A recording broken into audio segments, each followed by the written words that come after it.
You always hear about missing the forest for the trees. But when you're picking stocks, it's just as important not to miss the trees for the forest.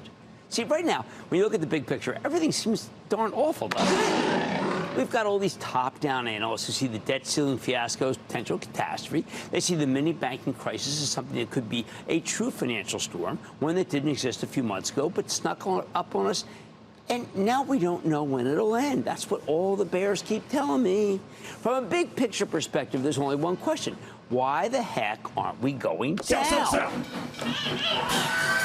Why hasn't the market cratered?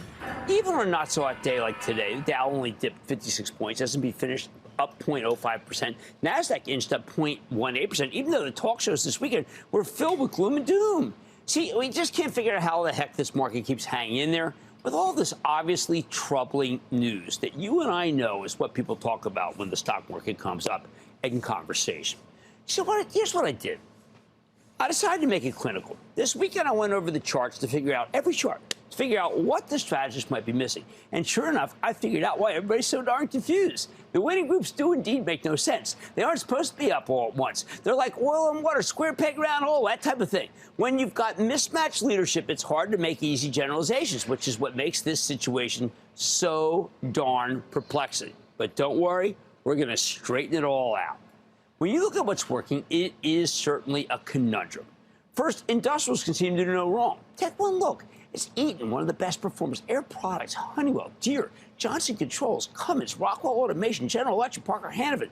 These just jump out at you as stocks that can't be stopped. How the heck can the industrials be such terrific leaders after the Fed's raised rates by 500 basis points in just 14 months? It's simple. For the most part, these companies are involved in aerospace or decarbonization, or both.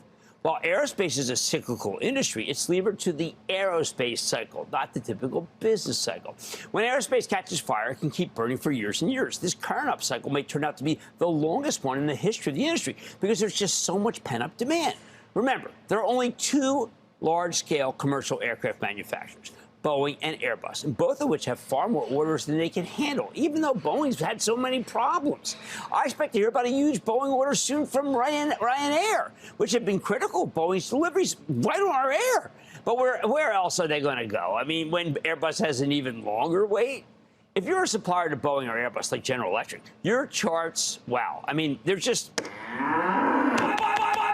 It's nothing but orders, which means 52-week highs for all.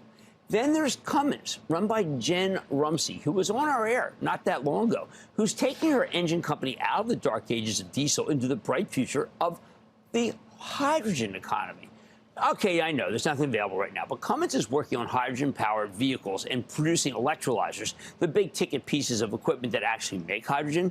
Cramer fave Linde, we own that for the Charitable Trust, just selected Cummins to supply an electrolyzer for one of their new hydrogen plants. That's not what we normally expect from an old-school engine company. But in a world where there are tons of mutual funds that need green industrials, I think Cummins is among the best, possibly only rivaled by Eaton. Boy, I wish they'd come on air. They've got this power management solutions business that can reduce your carbon footprint, and it's extraordinary. And talk about being caught up in charging of electric vehicles. I mean, that's Eaton. I think the long-term stories of aerospace, clean power, and power management confuse the heck out of the top-down strategists because they keep working regardless of what the Fed's doing. But the industrials supposed to be falling here. But you can't pigeonhole the industrials anymore as you would have in a pre-decarbonization era. By the way, whoever even knew what the decarbonization term meant just 5-10 years ago. Now, the second most confusing segment, and this one's really got people confused, is housing. Lennar, Pulte, KB. I could have put Toll Brothers up here, too. Frankly, D.R. Horton I could have put up. Any one of those. D.R. Horton's also I should have put up. These are some of the strongest charts in the book. Historically, these stocks should be at their 52-week lows, not highs. I felt like I was looking at the chart book upside down because when the Fed raises rates aggressively, these stocks are supposed to get hammered. So what gives? It's simple. There's a tremendous housing shortage in this country. People are fleeing the cities, bolting from the Northeast, heading to the Southeast at unprecedented numbers, upended by tax considerations that we never thought about before. Meanwhile, the days when housing developments can just appear are long gone. Zoning, planning, density, these are all impediments that have no quick fix. The Wall Street Journal suggests that there may be a shortage of between 2 and 7 million homes. I know that's a wide variation, but it does mean that there's many years of earnings growth ahead for companies that used to be cyclical. Again, that's not supposed to be what happens. Short-term rates have skyrocketed, but guess what? Here's an oddity. Long-term rates, okay, they are coming down because everybody's afraid of recession. And that makes mortgages cheaper because mortgages they're priced off the 10 or 20-year mortgage. That 20-year long bond. So suddenly, we've got this weird anomaly where the Fed's raising rates and the mortgage rates are coming down. Plus, the home builders raised price by a gigantic amount, roughly 25% on average in the last 2 years, in part because of supply chain woes that have already been solved. They're not passing those savings on to the customers, though, because demand is so strong they don't need to. So we've got many industrials, we've got the home builders. These are leadership groups you typically see during an economic expansion, not leading up to a possible recession, like the longer-term bonds are saying must happen. But then you look at the other leaders, and they don't fit the bill either. I mean, healthcare. Okay, healthcare's running. Those are classic slowdown stocks. They shouldn't be running at the same time as the industrials and the housing stocks. The drug names are in fuego, led by Eli Lilly, Novo Nordisk, Merck, and Vertex, which are all enjoying new product cycles. Lilly and Novo Nordisk have diabetes drugs that could be revolutionary weight loss treatments. They would be going up under a strong or weak economy, so they're not so anomalous versus the industrials. And then there's the emerging turn in medical devices, including Abbott Labs, Intuitive Surgical, Medtronic, Edwards Life Sciences, ResMed, which we had on the show last week, Stryker, which we have on later tonight. Why medical devices? Because so many people deferred non-urgent surgeries during the pandemic that demand has now come back with a vengeance. Post-COVID stocks, not economic cycle stocks. Then, of course, there's another one that's just so hard to understand. The travel, leisure, and entertainment stocks. I mean, this group should be just being crushed by higher rates. Nope, they're on fire. Again, because of pent-up demand. You see big gains in Darden, that's the parent company of Olive Group, Chipotle, Cheesecake Factory, not to mention Delta, American Airlines, Royal Caribbean, Marriott. The top-down strategists know in their bones that these stocks should be flat on their backs right now. Instead, they keep roaring because we're in a weird post-pandemic moment where everybody feels long on money and short on time. So these stocks, which would every one of these would be crushed if we're about to go into a recession, instead are just like American Airlines, just starting to turn up. Just like Chipotle just reported good. Royal Caribbean finally caught fire just last week. Another good day today. But then the consumer packaged goods stocks are flying too. That's a conundrum, which is what you think should be happening when we're going into recession, but not against what we had before. Campbell's Soup, General Mills, PepsiCo, Procter & Gamble, Colgate, Conagra, they all look great right now. Of course, you have to wonder how much of their strength comes from the earnings boost they get as their costs come down while their prices stay the same.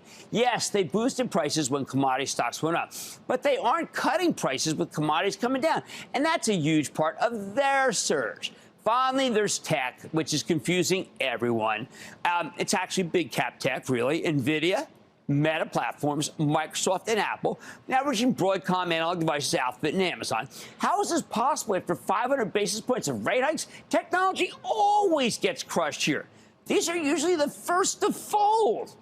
But now they've got some special things going for them, and they've got things like artificial intelligence. Now, nothing the Fed does will stop the growth of AI for NVIDIA, for Microsoft, for Alphabet. No way. Not when we have Meta. Meta is deep in the AI world. That's a lot of what's going on with Instagram, why they're doing so well. These companies you could double interest rates. I'm not sure that some of these companies would stop.